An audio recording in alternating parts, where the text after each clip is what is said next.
पहाड़ों की जवानी और पहाड़ों का पानी कभी पहाड़ों के काम नहीं आता, ऐसा कहा जाता है।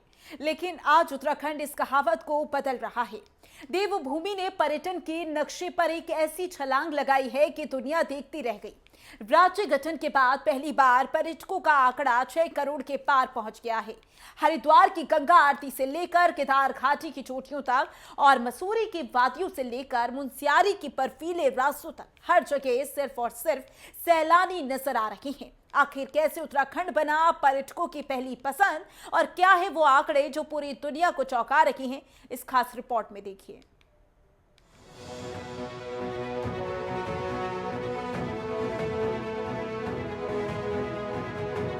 उत्तराखंड की हसीन वादियां अब सिर्फ देश ही नहीं बल्कि दुनिया भर के पर्यटकों को अपनी ओर खींच रही है। साल 2025 उत्तराखंड की खुशियों की ऐसी सौगात लेकर आया जिसने पिछले 25 सालों के सारे रिकॉर्ड तोड़ दिए।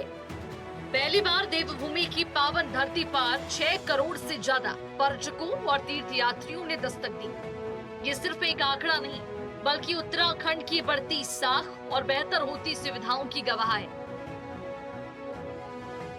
इन आंकड़ों में सबसे दिलचस्प बात यह है कि विदेशी मेहमानों का भरोसा भी देवभूमि पर बढ़ा है।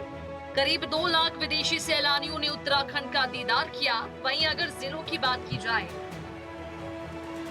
तो धर्म नगरी हरिद्वार 3 करोड़ 42 लाख श्रद्धालुओं के साथ सबसे टॉप पर रही। देहरादून और टिहरी ने भी पर्यटकों की पसंद में लंबी दौड़ लगाई है। पर्यटकों की इस बम्पर आवक के पीछे मुख्यमंत्री पुष्कर सिंह धामी का वो विजन है जिसमें एयर राउंड टूरिज्म यानी कि साल भर की यात्रा पर जोर दिया गया। प्रधानमंत्री मोदी के मुखबा प्रवास के बाद अब 4 धाम की शीतकालीन पड़ावों पर भी रौनक बरसी गई है। बेहतर कनेक्टिविटी, सुरक्षित सफर और स्थानीय युवाओं के लिए बढ़ते रोजगार के अवसरों ने उत्तराखंड को देश का नंबर 1 टूरिज्म डेस्टिनेशन के तौर पर उभारा।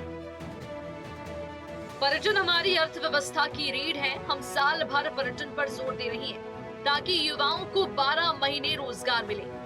सुरक्षा हमारी सर्वोच्च प्राथमिकता है। रिकॉर्ड तोड़ते ये आंकड़े बता रहे हैं कि देवभूमि अब केवल तीर्थाटन का केंद्र नहीं बल्कि एडवेंचर, शांति और आधुनिक पर्यटन का सबसे बड़ा ग्लोबल हब बन चुका है। 6 करोड़ का ये पड़ाव तो बस शुरुआत है। उत्तराखंड की ये उड़ान अभी और भी ऊंची होने वाली है।